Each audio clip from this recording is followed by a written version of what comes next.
saying something? Sure. I'm going to get with the bridge behind you. It always looks better a little bit. Okay.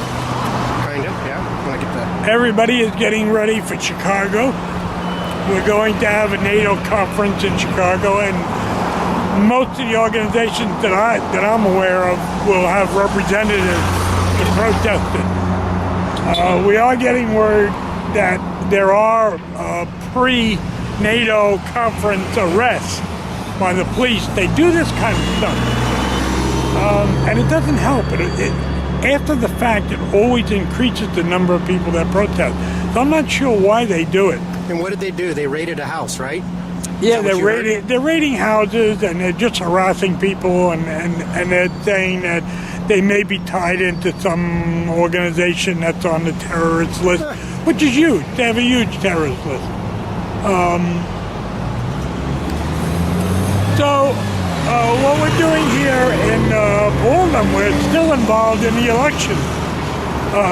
We have the traditional people running for office, which is sad because we had like 23 people running for the mayor. And out of that 23, there were some really interesting people that never got a shot.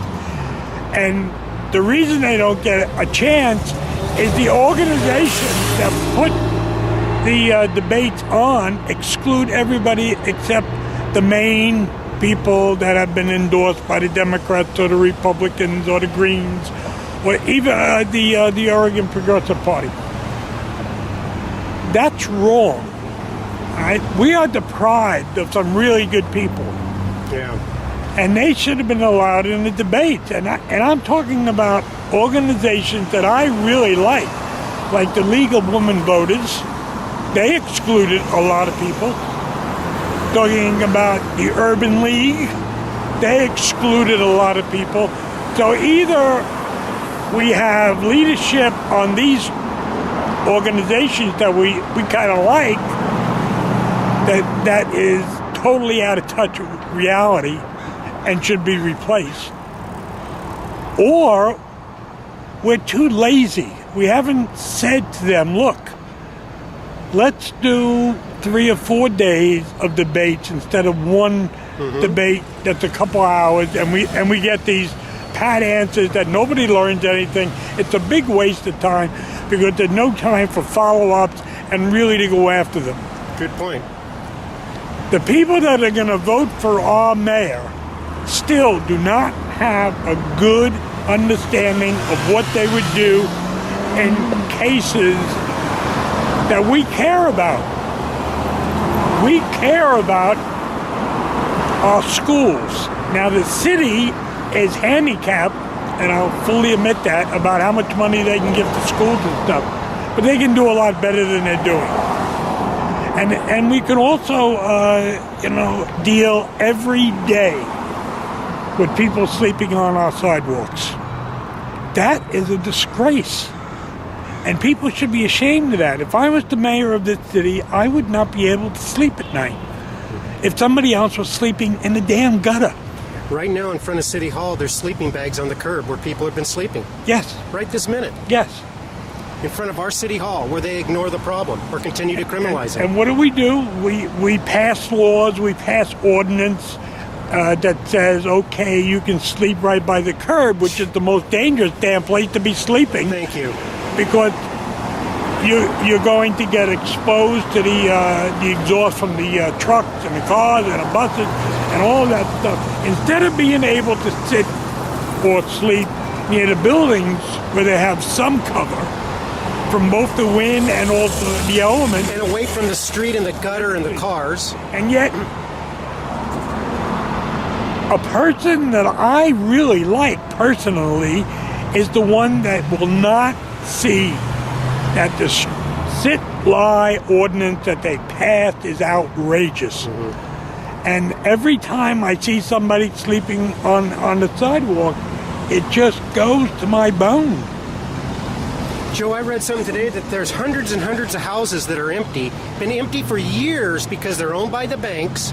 In fact, the banks don't even know what banks own them, but they're empty for years and years. But the law says you can't go into that house. Well, we ought to crazy change. World. We ought to change the law. We ought to be able to declare a vacancy in a dwelling,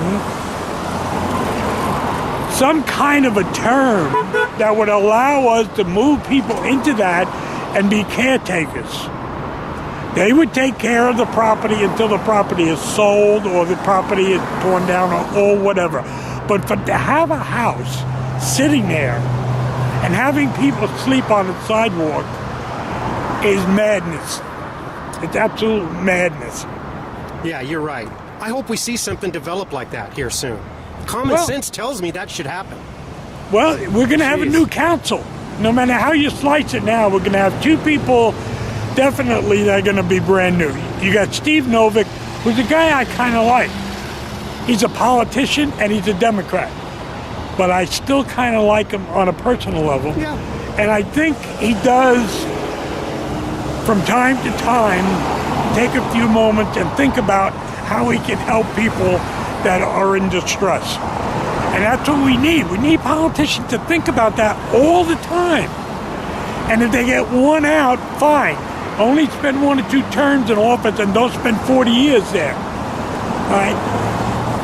We need citizen representatives in all our offices. We need people that understand what it means to decide whether you're going to pay the rent or take your child to the doctor. Because lots of families are faced with those kinds of problems.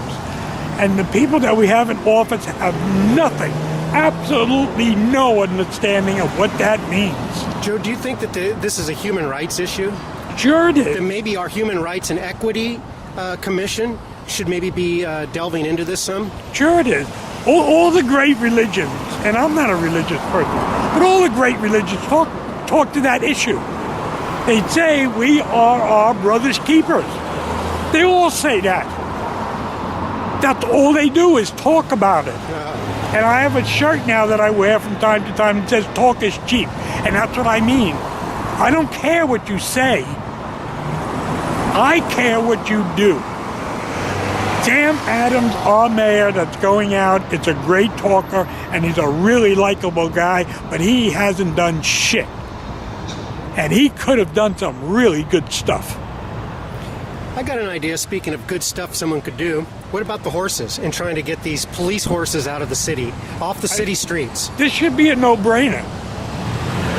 We have horses, there's either 6 or 9 of them. We have the capacity for 16 in the stable. It costs about $585,000 a year to keep them. We are laying off people in city government because there's no money. The state has screwed the city. The city has screwed the schools. The schools have screwed the teachers union. And it's all coming down from the top. When you hear a conservative talk about, well, we need all this money on the top so it comes down and funnels down to the people on the bottom, it never happens. And the people are beginning to realize it now because we're closing schools. Yeah. And we're still at war. We are still spending billions of dollars at war, and we are closing our schools. I mean, that's a no-brainer to me. You know, it seems like people in government that have any access to hire people, like the mayor has access to the governor. If I call up the governor, he's not going to answer. If Mayor Adams calls up the governor, he's going to get through and say, look, we are closing schools, damn it. And the governor ought to get on the phone with Obama and say, damn it, we are closing schools. What is the matter with you?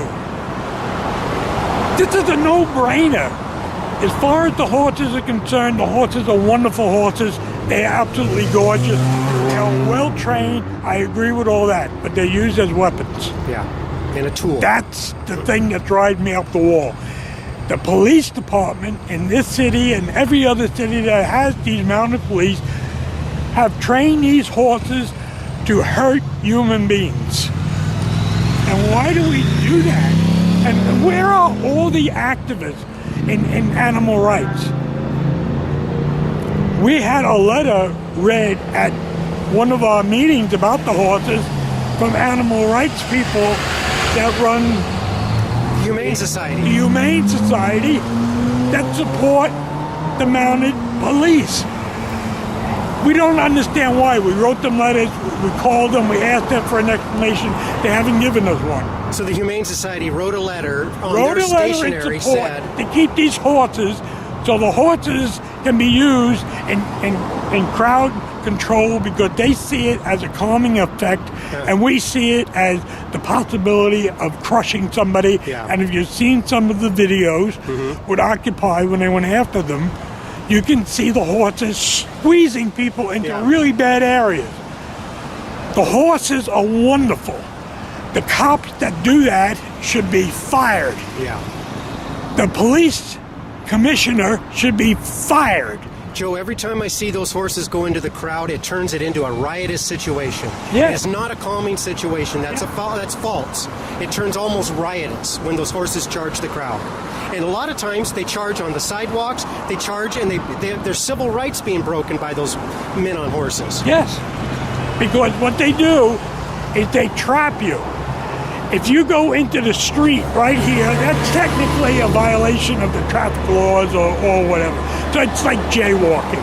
So they can write you a ticket. So they bring the horses on the street and they put them on the sidewalk and they charge them down where people have to go in the street and then they're arrested. Yeah. That's just outrageous. I've seen horses get hurt in these And situations. for the mayor and this city council in Portland to say that the police were really wonderful with Occupy is a lie. Yes. They are lying or they don't know what the hell happened. Yeah. Because those of us that were there, that weren't arrested, that didn't violate any kind of a law, but were witnesses to it, said, oh my God. That's what the first reaction that I had when they used those horses against the people of Portland. I said, oh my God. I was terrified that one of the horses would go down and hurt somebody. I was terrified for the police officer to get hurt. I was terrified for one of the protesters to step the wrong way. I was terrified when they were opening and spraying chemicals into the horse's face. Now, before all that action started, people were just in the park, right? They were just in the park. They were across from the Justice Center. If they really wanted to screw around, they would not camp across from the Justice Center. And all this stuff that you just mentioned all happened when the police came in and created this outrageous chaos in the street. There was an ultimatum given to the people that were camping out. I think it was a midnight ultimatum that they had to leave. And midnight came and not a lot of people were leaving. Some did leave. But not enough. However, what happened was there were thousands of people that came downtown to support the campers. And they said, we are here as witnesses. Don't you hurt those campers. And they came in and they tried to use the horses and even using the 6 horses, jamming them into people didn't work because the people did not back up. So they had to remove the horses, and then they had to back up, and then they needed more cops. So they got more cops. Then they got the RoboCop, and then what they did was they would arrest some people for jaywalking, or they would arrest people because you were talking back to them, or you didn't respond right away, so they arrested you for disorderly conduct. The police, the bottom line of all of this is the police department have earned the right not to have those horses in their jurisdiction. We should take them away and send them to green pastures, work with children, work with the vets coming back, because we know there's good programs that are out there that we could use the horses, and we ought to utilize them that way or retire them completely and make sure that they are honored and they have a good life. What I'm terrified about sometimes is that the city, in one of their budget cuts, will cut the horses out and then sell them to the highest bidder. And I worry about that, and I think those horses should be honored. I mean, you know, if you hit a horse, that's like hitting a cop. That's a serious offense. So what does that mean? That means that horse is a very special animal. So let's treat him in retirement the way we should treat them. Let them loose. Free the goddamn horses. That's our battle cry. Thank you, Joe. And you've been showing up in City Council, and you also went to one of the charter commissions and brought this before the council and the charter, right? You and Roberto have both been showing up doing this. We went to the charter commission, we brought it up, and the charter commission said, you know what? Okay, let's ask the voters in Portland whether we should have these horses for crowd control, or we should ban the use of pepper spray. Let's ask the voters. The city council shut down the charter commission. They pulled the rug out. They pulled the rug out, they pulled the plug, whatever you want to call it, they shut it down. Yep. And it never came to light. That's the attitude that you get when you keep putting in these politicians. We need citizen representatives, period, on every level. Yep. So when we go and we say, look, you can't raise the water rates because nobody's got any money and it's going to really damage some people, they understand what we're talking about. They don't understand it at all. They live very comfortable lives. I don't know what their salaries are, but they live very comfortable lives. And if Amanda Fritz can take $100,000 and put it into our campaign from our pocketbook, they must be doing pretty well. She put $100,000 Yeah, into what, her own? yeah. During the primary, my understanding is that she loaned our campaign a lot of money. I don't think she's going to have trouble paying her water bill, huh? No, she's not. She And had I an extra- like Amanda. Yeah, Amanda's yeah, a good you human know. being. You know, but it's not that we don't like them as human beings. It's that we don't like what they do as a group.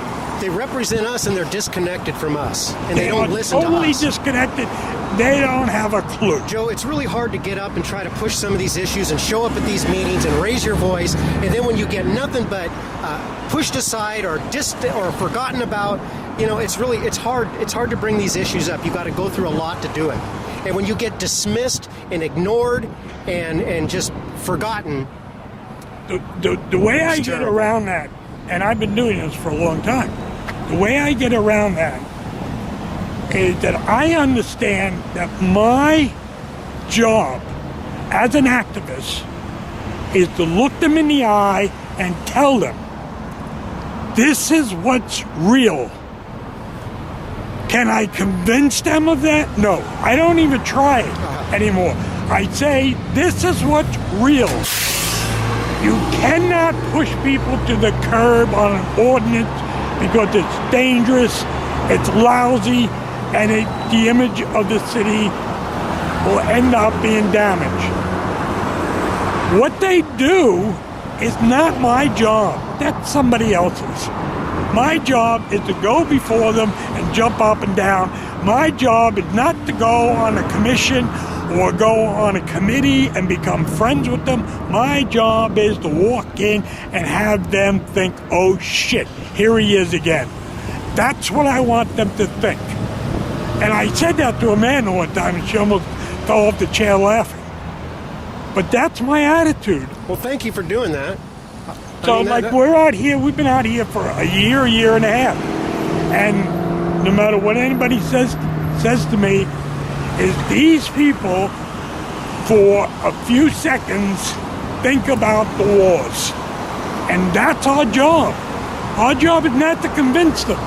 Our job is to say, these wars are awful, they're outrageous, they are killing our country.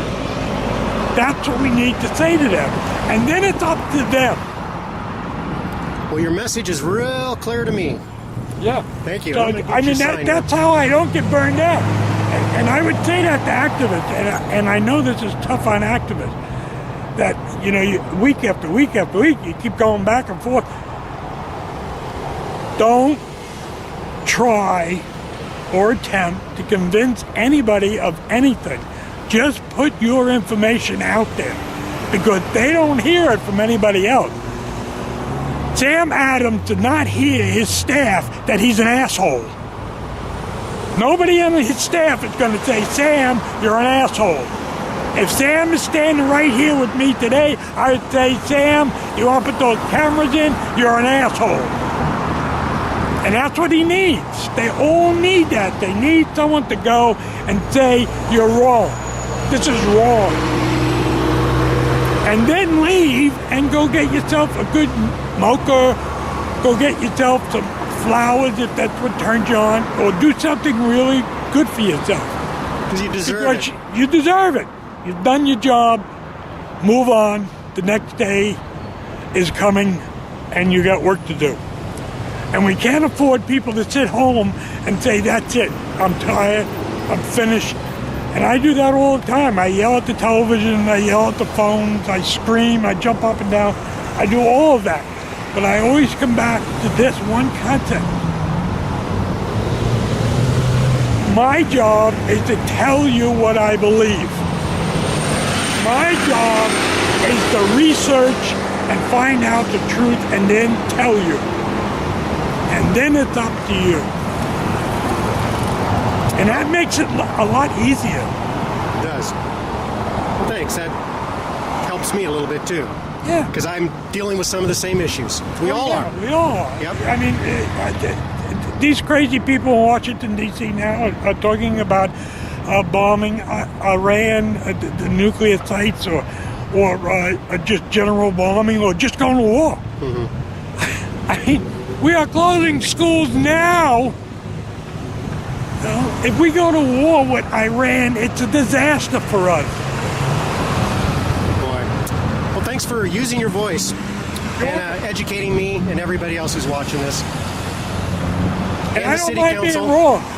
Please, please prove me wrong. Yeah. You know, I love it when I'm wrong because it's not. Because it says to me it's not as bad as you think it is. And here's why. Here's the information. And one of the things that I never understood with politicians is they never are able to say, okay, I was wrong on that one.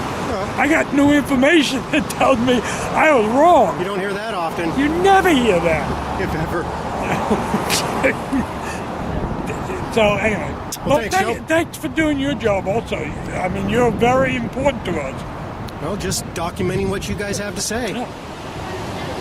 And we also get a lot of positives from people walking by and people in the cars.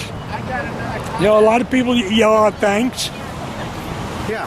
So, you know, we're doing That's okay. good. That's good. We're doing okay. Yeah. I'm inspired.